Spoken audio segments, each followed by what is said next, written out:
Friends, সিপ্রাস গার্ডেনের পক্ষ থেকে আমি শিপ্রা।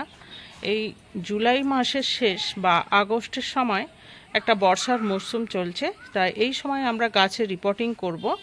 ছোট গাছকে আমরা রিপোর্টিং করব কিভাবে, যেটা 6 ইঞ্চি পটে আছে, যদি তার গ্রোথ কন্ডিশন খুব ভালো হয় এবং রুট বাউন্ড হয়ে যায়, তলার ড্রেনেজ ব্যবস্থা দিয়ে যদি আমরা দেখি যে রুট পটটা বেরিয়ে এসেছে, তাহলে সেই গাছটিকে আমাদেরকে 6 ইঞ্চি থেকে 8 ইঞ্চি বা 10 ইঞ্চি পটে প্রতিস্থাপন করতে হবে। তা এই সময় আমরা ওই রুটটিকে আর কাটবো না, সরাসরি 6 ইঞ্চি পট থেকে তুলে আমি অলরেডি বড় পটে বসিয়ে দেব। আর যে গাছগুলি প্রায় 1.5 থেকে 2 বছরের হয়ে গেছে, সেই গাছগুলিকে এবার আমাদের কি করতে হবে, 12 ইঞ্চিতে আছে, কিন্তু সেগুলো আমরা আর বড় পটে শিফট করব না, ফাইনাল 12 ইঞ্চিতেই রাখবার চেষ্টা করব। তা সেক্ষেত্রে কি করতে হবে, তার রুট প্যাডটিকে কাটতে হবে। যদি হোয়াইট রুট থাকে খুব সামান্যতম কাটবো, আর যদি দেখি যে রুট প্যাড পুরো কালো হয়ে গেছে, সেক্ষেত্রে কিছুটা অংশ কেটে আমরা আবার বড় ইঞ্চি পটে নতুন মিডিয়াতে প্রতিস্থাপন করব। এবার এই কাজটা কিভাবে হবে, নতুন বাগানীদের কাছে একটা প্রশ্ন থেকে থাকে। তা দিদি কিভাবে করব, একটু যদি আপনি যদি আমাদেরকে একটু দেখিয়ে দেন তো খুব ভালো হয়। যদিও আমিও নতুন সব কিছু জিনিস শিখছি এবং সেই শেখার মাধ্যমটা আমি শেয়ার করি বলে আপনাদের একটু সাহস হয়। আমিও সম্পূর্ণটাই শিখছি, আমিও এমন বিশেষ কিছু জানি না। তবুও আমি কিছু গাছ যেগুলো প্রায় 1.5 বছরের হতে চলেছে বা এই শীত আসলে 2 বছরের হবে, সেই গাছগুলোকে আমি রিপোর্টিং করছি। তা সেই রিপোর্টিংটার মধ্যে সেই গাছের মধ্যে একটি গাছ আমি আপনাদের সামনে তুলে ধরবো, কিভাবে রিপোর্টিং করছি সেটাই আজকে শেয়ার করব। তাহলে আপনাদেরও বুঝতে সুবিধা হবে যে কতটা রুট প্যাড আপনারা কাটবেন এবং কিভাবে কাটবেন।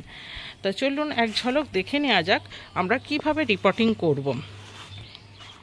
এই যে সামনের গাছটি দেখতে পাচ্ছেন, এটা এপটাইট, এটার গ্রোথ কন্ডিশন একদমই কমে গেছে, তাই এটিকেই আজকে রিপোর্টিং করে দেখাবো। আর যে গাছগুলো দেখবেন যে গ্রোথ কন্ডিশন ভালো আছে, উপর থেকে ফুলের ডাল লাল লাল বেরোচ্ছে এবং তলা থেকেও ব্যাসাল বেরোচ্ছে, তাহলে সেই গাছটিকে কিন্তু কখনোই রিপোর্টিং করবেন না। এটা একটা মোস্ট ইম্পর্টেন্ট পার্ট অফ রিপোর্টিংয়ের ক্ষেত্রে গাছের, এটা কিন্তু আপনারা মাথায় রাখবেন। যে গাছ ব্যাসাল ছাড়ছে বা উপরে ফুলের ডালের জন্যে নিত্য নতুন ব্রাঞ্চ আসছে, সেই গাছের কিন্তু রিপোর্টিং করবেন না। সেই গাছটির ক্ষেত্রে গ্রোথ নিন, সেটাতে ফিডিং চালু করুন এবং থিপস মাইটস কিংবা কোনো ফাঙ্গাল এফেক্ট যাতে না হয় তার ট্রিটমেন্ট করুন। এবার এই যে গাছটি সামনে দেখতে পাচ্ছেন, এটার হচ্ছে আইডি এপটাইট। তা এটাকে আজকে আমি প্রতিস্থাপন করব। তো প্রথমে আপনারা একটা ছাদের মধ্যে ম্যাট পেতে নেবেন। এখানে আমি ড্রেনেজ সিস্টেমের জন্য আমি সিন্টারের ব্যবস্থা করে একদম পুরোপুরি রেডি করে ফেলেছি। আর এখানে নিয়ে নিয়েছি সিন্ডার, আর এখানে কতগুলো ছুরি কাঁচি ব্যবহার করব তাই নিয়ে নিয়েছি। তা চলুন এক ঝলক কিভাবে কি করি দেখি। এই কাজটিকে আগে প্রথমত বলি টব থেকে বের করব কিভাবে। সেই টব থেকে একবার বের করে নিই, তারপর আপনাদের সঙ্গে শেয়ার করছি যে ওর রুটের কন্ডিশনটা কি অবস্থায় আছে। এই যে টবে সিন্ডারটি আছে বা মাটির মিডিয়া, যে মিডিয়াই বা থাকুক না কেন, প্রথমত বলি পাতলা ছুরির সাহায্যে বা কোনো লম্বা কিছু রডের সাহায্যে এই ধারগুলোকে আগে খসিয়ে নেবেন। এই ধারগুলোকে খসিয়ে নিয়ে এবার যখন এই জায়গাটা একটু যে ফাঁকা আছে, এই জায়গাটা ধরে নাড়িয়ে নেবেন। তাহলে কি হবে, এই গা থেকে সিন্ডারগুলো ছেড়ে যাবে এবং শিকড়টাও খুব সহজেই ছেড়ে যাবে। এবার বলি প্লাস্টিকের পটের ক্ষেত্রে এটা খুব ভালো হয়, খুব তাড়াতাড়ি ছেড়ে আসে, কিন্তু মাটির পটের ক্ষেত্রে একটু দেরি হবে।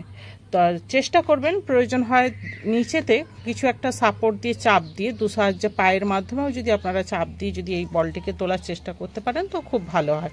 কারণ এদের শিকড়ের এতটাই ক্ষমতা যে শক্ত হয়ে কামড়ে ধরে থাকে। তাই এবার এখানে এই যে শুকনো পাতা বা ফুলের কুঁড়ি টুকিটাকি পড়ে থাকে, এগুলোকে অতি সহজে এখান থেকে পরিষ্কার করে ক্লিন করে দিতে হবে। না হলে নতুন করে যখন মিডিয়াটি পড়বে, সেক্ষেত্রে কিন্তু ওগুলো পচে ফাঙ্গাসের আকার ধারণ করবে। তা আজকে এটা আমি তুলে প্রতিস্থাপন করব নতুন মিডিয়াতে। তাই এটা আগে এক ঝলক তুলে দেখাবো যে রুটের অবস্থাটা কি, কন্ডিশনটা কি আছে। তো চলুন বন্ধুরা একটু আমি তুলে নিই, তারপরে আপনাদেরকে দেখাচ্ছি।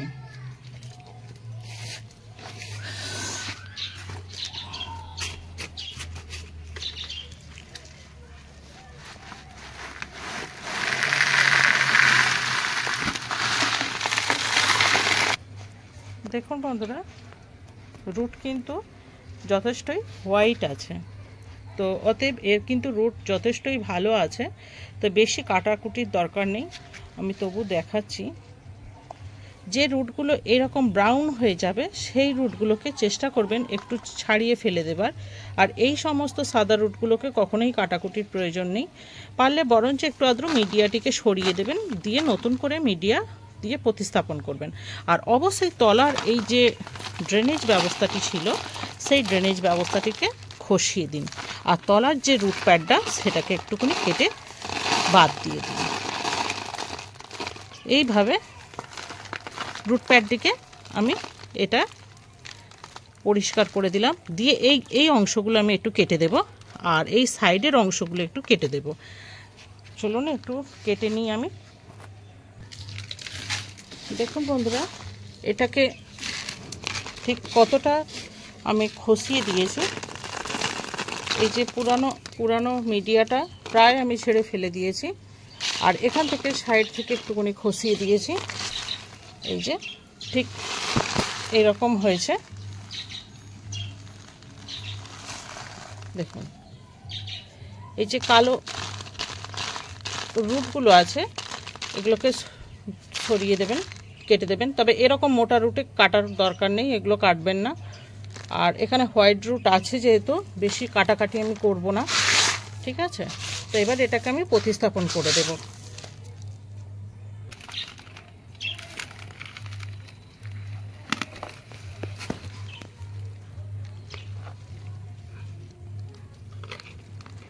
এটাকে বেশ সুন্দরভাবে সোজা করে মেন পয়েন্টে বসাতে হবে। এরপর এটাতে সিন্ডার দেব, সিন্ডার দিয়ে এই গ্যাপগুলোকে ভর্তি করব।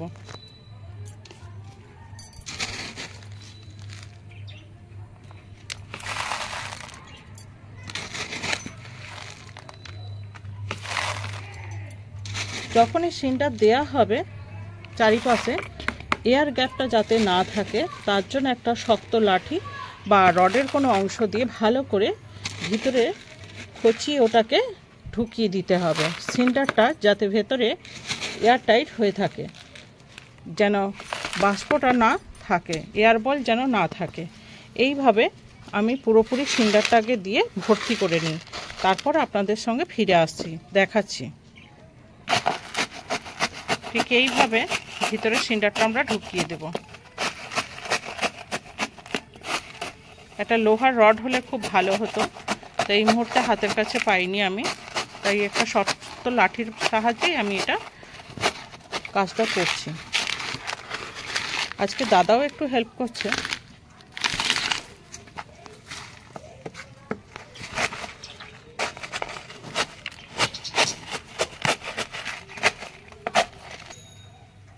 দেখুন বন্ধুরা, নতুন মিডিয়াতে অলরেডি কাজটা আমি প্রতিস্থাপন করে দিয়েছি। এবার এর যেটা মোস্ট ইম্পর্টেন্ট, এই গাছটিকে পুরোপুরি সানলাইটেতেই ছেড়ে দেব, কোনো ছায়াযুক্ত জায়গায় রাখার দরকার নেই। এখন বর্ষার সময় সবসময় ঝিরিঝিরি বৃষ্টি হবে, গাছ ওপর থেকে অলরেডি ভিজবে, নতুন করে শাওয়ারিং করার আর দরকার নেই। আর বাগানেও এই মুহূর্তে কোনো গাছে যে খুব অতিরিক্ত শাওয়ারিংয়ের প্রয়োজন আছে তা নেই। এখন সবসময় মাথায় রাখতে হবে ফাঙ্গাল এফেক্ট থেকে গাছকে কিভাবে বাঁচানো যায়। পাতা হলুদ হয়ে যাবে, কালো স্পট দাগ পড়বে, ব্রাউন স্পট দাগ পড়বে, তার হাত থেকে গাছকে কী করে রক্ষা করব। আর এই গাছটিকে এই যে প্রতিস্থাপন আমি করে দিলাম, এতে এবার কি করব, 1 লিটার জলে 2 গ্রাম রেডোমিল গোল্ড ফাঙ্গিসাইড নিয়ে গাছের গোড়াতে পুরোপুরি ঢেলে দেব। প্রথমে আগে প্লেন জল নিয়ে গাছটিকে পুরোপুরি ভর্তি করে ড্রেন আউট করব, তারপরে রেডোমিল গোল্ড ফাঙ্গিসাইড জল নিয়ে গাছের গোড়ায় দিয়ে দেব। 1 লিটার জলে 2 গ্রাম ফাঙ্গিসাইড গুলে গাছের গোড়ায় দেব। অবশ্যই এটা করতে হবে, অবশ্যই এটা করতে হবে। প্রত্যেকটা গাছে যখনই আমরা রিপোর্টিং করব যখনই শিকড় কাটা হবে সেটা অবশ্যই করতে হবে। হাতের সামনে যদি রেডোমিল গোল্ড ফাঙ্গিসাইড না থাকে ব্যাবিস্টিন দিতে পারেন, ব্যাবিস্টিনও চলবে। এই দুটো ফাঙ্গিসাইড গাছের পচনশীল হাত থেকে রক্ষা করে শিকড়কে, তা রুট জোনের পক্ষে খুব ভালো কাজ হয়। এটা একটা রিকোয়েস্ট ছিল আমার বন্ধু যে দিদি একটু দেখালে খুব ভালো হতো, যথাসাধ্য চেষ্টা করলাম এটা দেখানোর। তো আগামী দিনে চেষ্টা করব আরও ভালো কিছু দেখানোর। আজকের মতো এইটুকু। সুস্থ থাকুন, ভালো থাকুন। যদি কোনো বুঝতে অসুবিধা হয় অবশ্যই কমেন্ট করবেন। আর চ্যানেলে যদি নতুন হয়ে থাকেন তাহলে চ্যানেলে সাবস্ক্রাইব করবেন, পাশে থাকা বেল আইকনটি বাজিয়ে রাখুন নিত্য নতুন ভিডিওর নোটিফিকেশানটি পেতে। আর যে বন্ধু রিকোয়েস্ট করেছিলেন, অবশ্যই আমি তো ওনার একার জন্য নয়, এটা সকলের উপকার হবে যে পুরানো গাছ কিভাবে আপনারা রিপোর্টিং করবেন। তো আজকের মতো এইটুকু। ভালো থাকুন, সুস্থ থাকুন। আবার নতুন কোনো ভিডিও নিয়ে খুব তাড়াতাড়ি দেখা হচ্ছে।